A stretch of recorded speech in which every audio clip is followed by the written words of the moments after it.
बेहद की परम महाशांति सभी व्यूअर्स का हमारे इस चैनल पर स्वागत है। आज हम चर्चा करेंगे कि मनुष्य में कौन कौन सी इच्छाएं होती हैं और किस प्रकार से मनुष्य अपनी उन इच्छाओं को जीतकर जीवन मुक्त बन सकता है, परमात्मा की प्राप्ति कर सकता है। तो अपने इन सवालों के जवाब के लिए वीडियो को अंत तक जरूर देखें। मनुष्य में 3 इच्छाएं होती हैं। पहली भोग की इच्छा, दूसरी तत्व की इच्छा और तीसरी प्रेम की इच्छा।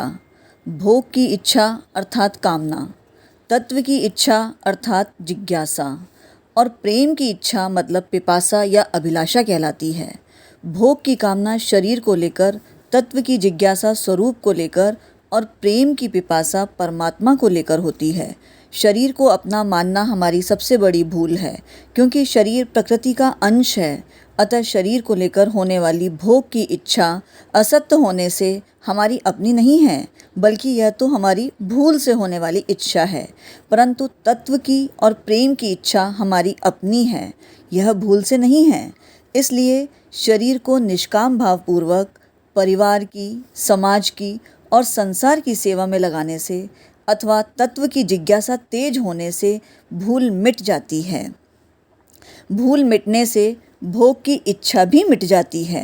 अर्थात इसका अर्थ ये है कि हम इस दैहिक शरीर से ऊपर उठकर इस शरीर से होने वाले सारे क्रियाओं को हम निष्काम भाव से परिवार और समाज की सेवा के अंदर लगा दें। अपने दैनिक कर्तव्यों को करते हुए हम सेवा भाव से अपने सभी कर्तव्यों को पूरा करें। तो इससे हमारी तत्व की जिज्ञासा तेज हो जाती है और शरीर की वजह से जो भी भूल हम कर रहे थे, शरीर को सच मानकर, वह सभी भूल मिट जाती है। और भूल मिटने से भोग की इच्छा भी मिट जाती है और भोग की इच्छा मिटने से तत्व की जिज्ञासा पूर्ण हो जाती है और साधक को स्वरूप में ही स्वाभाविक स्थिति का अनुभव हो जाता है। अर्थात इसी को तत्वज्ञान कहते हैं। वह उसे तत्वज्ञान हो जाता है और वह जीवन मुक्त हो जाता है। जब किसी साधक को अपने स्वरूप में ही अपनी स्वाभाविक स्थिति का अनुभव हो जाता है तो वह जीवन मुक्त हो जाता है। फिर स्वरूप जिसका अंश है, उस परमात्मा के प्रति प्रेम की पिपासा जागृत होती है। अर्थात जीव परमात्मा का ही अंश है, इसलिए मात्र जीवों की अंतिम इच्छा प्रेम की ही है।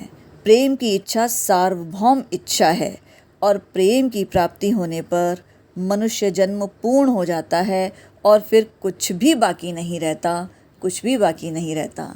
ऐसा ही मुक्ति और जीवन मुक्ति का विशेष ज्ञान बापूजी दशरथ भाई पटेल नाम से ही एक चैनल है, उस पर बापूजी ने मुक्ति और जीवन मुक्ति का ही ज्ञान दिया है। इस ज्ञान को और गहराई से अगर आप जानना चाहते हैं, समझना चाहते हैं तो उस चैनल पर भी जुड़ सकते हैं।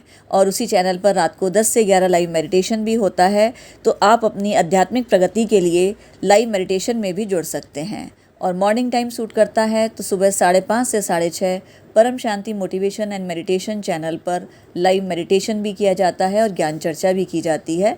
आप वहाँ भी जुड़ सकते हैं ताकि आध्यात्मिक प्रगति करके आप अपनी आत्म जागृति कर सकें और इस विश्व परिवर्तन में अपना सहयोग दे सकें। वीडियो पूरा देखने के लिए परम महाधन्यवाद। और वीडियो अच्छा लगा है तो इसे लाइक करना, शेयर करना और चैनल को सब्सक्राइब करना बिल्कुल ना भूलें। धन्यवाद। बेहद की परम महाशांति।